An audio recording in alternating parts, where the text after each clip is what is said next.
Hello, my name is Brian Gomez, and today I'll be demonstrating how to set up an IV. So first I'm going to go ahead and check the physician's order. I'm going to make sure that he ordered the IV setup, and he did, so I'm going to go ahead and enter the patient's room. I'm going to wash my hands, I'm going to put on gloves. Same time, I'm also going to identify myself to the patient as well as identify the patient. So as soon as I get these on, walk in the room, and also make sure the table is locked and sturdy. Say, hi, my name is Brian, and I'm going to be your nurse today. Can I ask for your first and last name and your date of birth? And then the patient, assuming he gives me their information, I'll say, okay, so today we're going to be setting up an IV, okay? Do you have any questions at the moment? And he says no, so I'm going to say, okay, just so you know, his name is, let's say, Mr. Smith. Mr. Smith, I'm just going to check your IV site, make sure that everything's okay. And I'm going to pick up his wrist or wherever the IV is set, and I'm going to check the hep block. Make sure that everything doesn't look red or irritated and that everything looks normal. So assuming everything looks good, I'm going to go ahead and get my equipment together. In this case, in the corner of the room, we'll have a sink.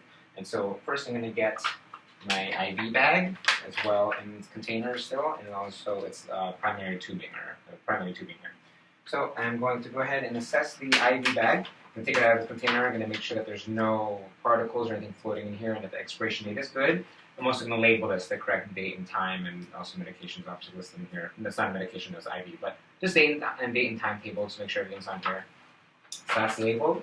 I'm also going to then, excuse me, I'm going to then get my primary tubing. I'm going to pull that out here.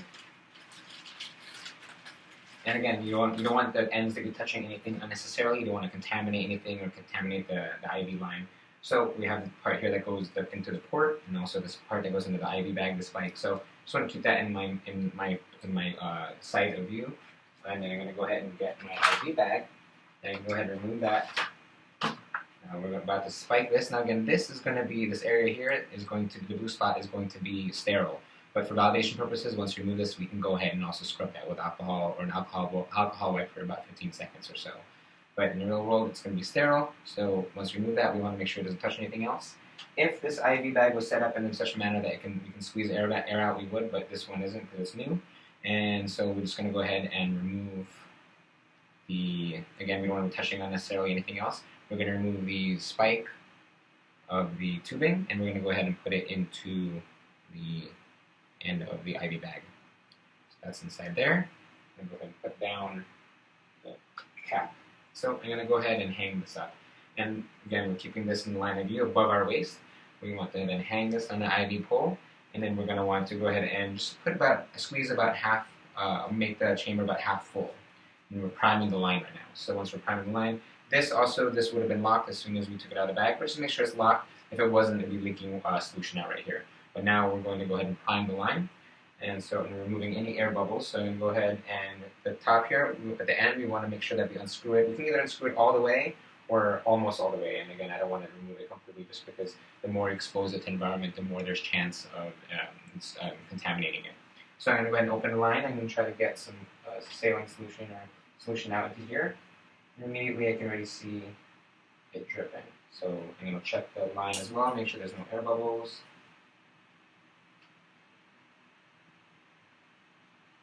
And that's good there. So now I'm going to go ahead and lock the clamp here. So I'm going to also secure the cap on the end of the tubing. I'm going to put this in a position that's high and also not touching anything else. And I'm going to go ahead and bring this over to the patient's room again. So I'm going to go ahead and again just make sure that create privacy. I'm going to pull a curtain down. I'm also going to raise the table to my working height. I'm going to lower the arm rail, and then go ahead and I'm going to again just look at the site, make sure it's good. And my instructor, whoever's with me, would have checked the patency of the line in the sense of also flushing it. So if there's any issues, the instructor would have told me as well. But in this case, there is not. So I'm also going to take an alcohol swab wipe, and I'm going to go ahead and then scrub the hub or scrub that port for about 15 seconds or so. And again, this is the one on the patient. Scrubbing that for about 15 seconds. Then I can go ahead and take the end of the IV. Go ahead and remove the cap, and I'm going to go ahead and put that into the patient's hep block. Now, in this purpose, we don't have that, so we're going to go ahead and put that into the sink. And I'm going to go ahead and open that line. Now again, I would have had my calibration or my drip rate set already. So for today's purposes, let's say it's about 60 drops per minute, which breaks down to about 15 drops per 15 seconds. So I'm going to go ahead and open the line nice and slowly. I'm going to watch this chamber here. I'll bring it over to you once I get it calibrated. Once I open it there, I'm going to go for about 15 drops per second.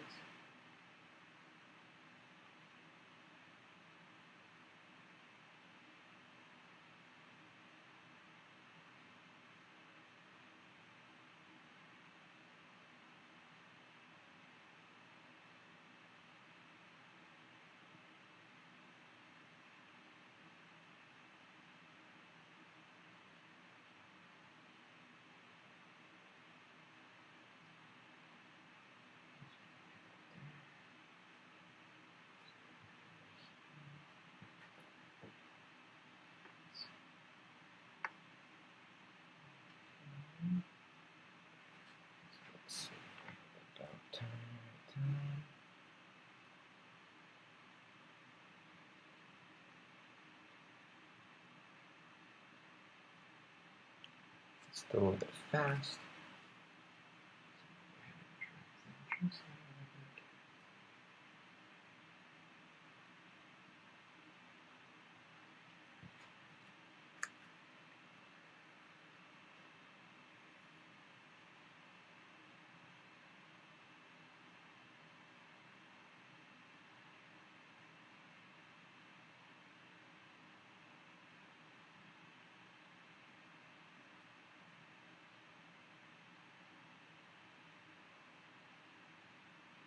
Okay, and I just want to verify because I lost count there, but let's check it.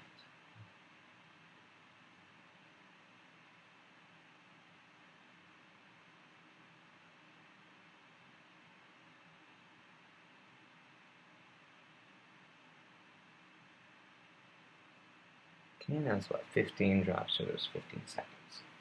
So that is there. So then at this point also I would then label the tubing of this and make sure that it's good for 72 hours, so that way we'll know when to replace this as well. The IV bag itself was already labeled earlier, and then we're going to go ahead and make sure the patient's okay.